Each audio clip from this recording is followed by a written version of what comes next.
Perkenalkan, nama saya Fahri Zaidan Prastomi. Saya perwakilan dari Program Pengabdian Masyarakat Gelombang 3, Kelompok 32, Universitas Muhammadiyah Malang.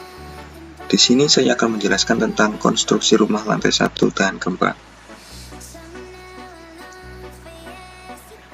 Apa sih yang dimaksud dengan rumah tahan gempa? Rumah tahan gempa adalah rumah yang relatif dapat bertahan dalam guncangan gempa, atau paling tidak dapat memberikan kesempatan bagi penghuninya untuk menyelamatkan diri sebelum bangunannya runtuh. Selain dari faktor guncangan gempa, ada juga faktor yang disebabkan oleh manusia. Yang pertama yaitu tidak memperhatikan standar lokasi, desain, dan pembangunan rumah yang ideal. Contohnya, membangun rumah di lokasi rawan longsor, seperti lereng atau patahan. Yang kedua, membangun rumah tanpa perencanaan atau tidak sesuai standar, baik dalam pemilihan material maupun pembuatan konstruksi.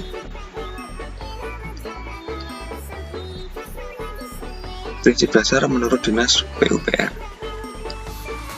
Ada 3 prinsip dasar yang dikemukakan oleh Dinas PUPR. Yang pertama, rumah hunian yang bila terkena gempa bumi yang lemah, bangunan tersebut tidak rusak sama sekali. Indikator gempa bumi lemah yaitu pada magnitudo 0 sampai dengan 4,9 skala Richter. Yang kedua, bila terkena gempa bumi sedang, bangunan tersebut boleh rusak pada elemen non-struktural seperti tembok dan atap. Untuk indikator gempa bumi sedang yaitu pada magnitudo 5 sampai dengan 5,9 skala Richter. Dan yang terakhir yaitu bila terkena gempa bumi, gempa besar, bangunan tidak boleh runtuh atau bangunan boleh rusak tapi dapat diperbaiki dengan cepat, singkat. Untuk indikator gempa bumi besar yaitu pada magnitudo 6 sampai dengan 8,9 skala Richter. Ini adalah gambar dan keterangan tentang apa saja yang harus kita perkuat saat mendirikan rumah agar rumah tersebut tergolong tahan terhadap gempa, yaitu ada pondasi, slope, kolong, ring balok atau ring bulk, dan kuda-kuda. 5 elemen ini termasuk elemen struktural yang sangat penting bagi rumah yang dikatakan tahan gempa tersebut. Ini adalah penjelasan bagian-bagian struktural atau struktur. Yang pertama ada pondasi. Struktur bangunan yang letaknya berada paling bawah yang berfungsi menopang beban seluruh struktur bangunan ke tanah. Kemudian yang kedua ada slope, yaitu struktur bangunan yang berada di atas pondasi yang berfungsi untuk meratakan beban dari atas ke pondasi. Fungsi lain dari slope sebagai pengunci dinding agar tidak terjadi pergeseran tanah. Yang ketiga ada kolom, yaitu bagian dari suatu kerangka bangunan yang menempati posisi terpenting dalam suatu struktur bangunan, yang fungsinya yaitu sebagai penerus beban bangunan ke pondasi. Yang keempat ada balok, yaitu elemen struktur bangunan yang dirancang untuk menahan beban menuju kolom dan diteruskan ke pondasi. Balok berfungsi mengikat antara kolom supaya kuat menahan gaya horizontal, yaitu gaya angin dan gempa. Yang kelima atau yang terakhir yaitu kuda-kuda, adalah struktur penopang rangka atap yang berfungsi untuk mendukung beban atap dan merupakan penyangga utama pada struktur atap. Untuk langkah pertama yaitu pengerjaan pondasi. Dalam melakukan perencanaan pondasi rumah tahan gempa, yang pertama kali dilakukan yaitu melakukan galian sampai menemukan titik tanah yang relatif padat dan keras. Biasanya pada kedalaman 80-100 cm. Setelah melakukan penggalian, maka langkah yang kedua yaitu melakukan urukan pasir yang fungsinya di sini untuk menstabilkan permukaan tanah asli dan menstabilkan beban sehingga beban yang dipikul merata. Urukan pasir dipadatkan kurang lebih 10-20 cm sesuai kepadatan tanah. Setelah urukan pasir tadi selesai dilaksanakan, langkah selanjutnya yaitu menumpuk batu koral. Di Di sini batu koral merupakan susunan batu di atas pasir uruk dengan tinggi berkisar 20-25 cm. Dalam susunan tersebut diisi pasir ke dalam celah-celahnya, sehingga tidak ada rongga dalam batu. Dan untuk merekatkannya yaitu disiram dengan air biasa saja. Untuk selanjutnya yaitu perencanaan fondasi. Campuran mortar yang digunakan yaitu perbandingan antara 1:4, yang artinya 1 semen dibanding dengan 4 pasir. Lalu untuk lebar bawah batu kali yaitu 60 cm dan lebar atas batu kali yaitu 30 cm dan tingginya 60 cm. Pada saat proses pengerjaan fondasi ditambahkan angkur pada fondasi batu kali dengan diameter angkur yaitu 10 mm dengan jarak antar angkur yaitu 1 meter. Fungsinya untuk pengikat fondasi dan sluf. Setelah pengerjaan fondasi selesai, langkah selanjutnya yaitu pengerjaan sluf. Untuk ukuran sluf rumah satu lantai pada umumnya 20x15 cm dengan tebal selimut beton 1,5 cm.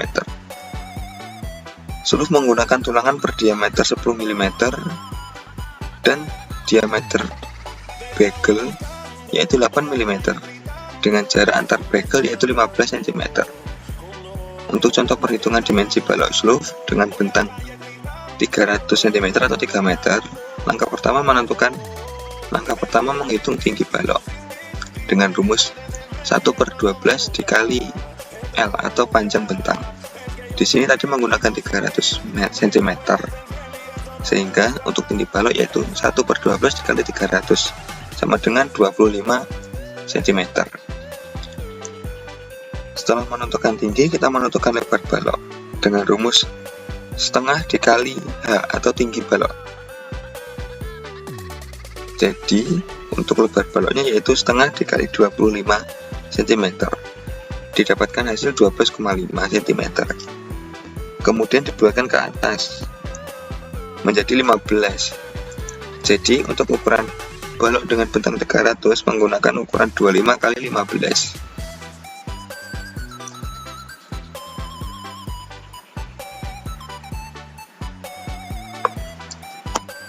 Ini adalah gambar bagel atau sengkang.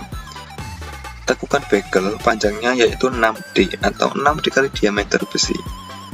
Contohnya, kita menggunakan diameter sengkang yaitu 8 mm. Maka dengan rumus 6D atau 6 kali diameter didapatkan hasil 48 mm. Dibulatkan menjadi 50 mm atau 5 cm. Jadi untuk panjang tekukan sengkang pada bagian ini itu adalah 5 cm. Selanjutnya ada sambungan antara sluf atau antar sluf. Selanjutnya yaitu sambungan antar sluf dengan cara melewatkan besi minimal sepanjang 40D atau 40 kali diameter. Contohnya tadi kan untuk diameter besi sluf menggunakan 10 mm, maka dengan rumus 40D didapatkan hasil 400 mm atau 40 cm untuk panjang tekukan sambungan antara sluf, yaitu pada bagian ini.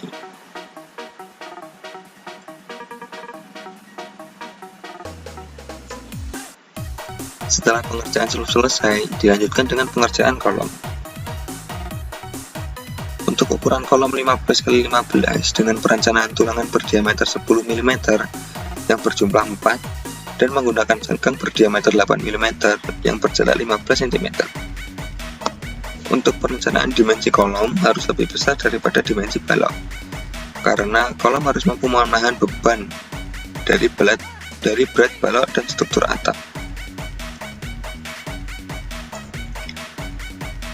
Setelah pengerjaan kolom selesai, dilanjutkan dengan perencanaan dinding.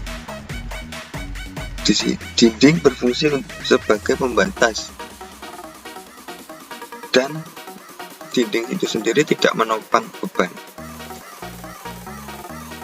Dinding yang terbuat dari batu bata direkatkan dengan spesi atau plester setebal 1,5 cm dengan perbandingan 1 semen dan 4 pasir.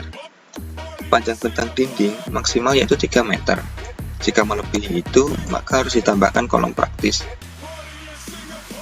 Antara kolom dan dinding diberi angkur dengan panjang 40 cm setiap 6 lapis bata yang fungsinya agar ikatan kolom dan dinding lebih kuat dan untuk meminimalisir retakan. Ini adalah gambar angkur pada dinding.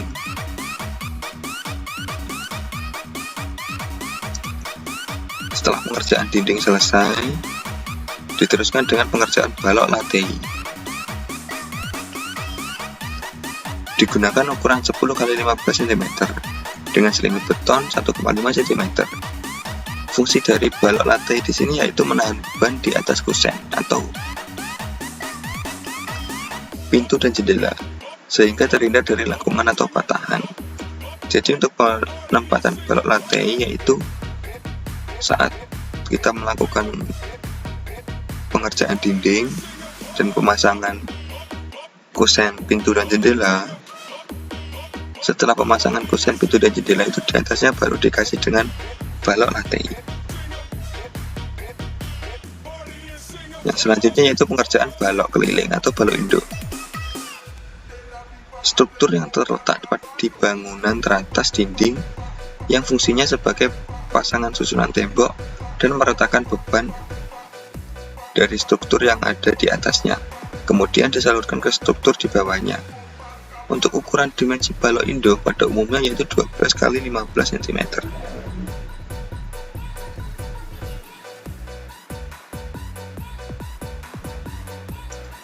Selanjutnya yaitu pengerjaan struktur atap. Pada umumnya harus menggunakan material yang ringan, khususnya untuk konstruksi atap bangunan tahan gempa. Bangunan bagian atas material yang dipakai menggunakan baja ringan karena lebih efisien, murah, dan kuat.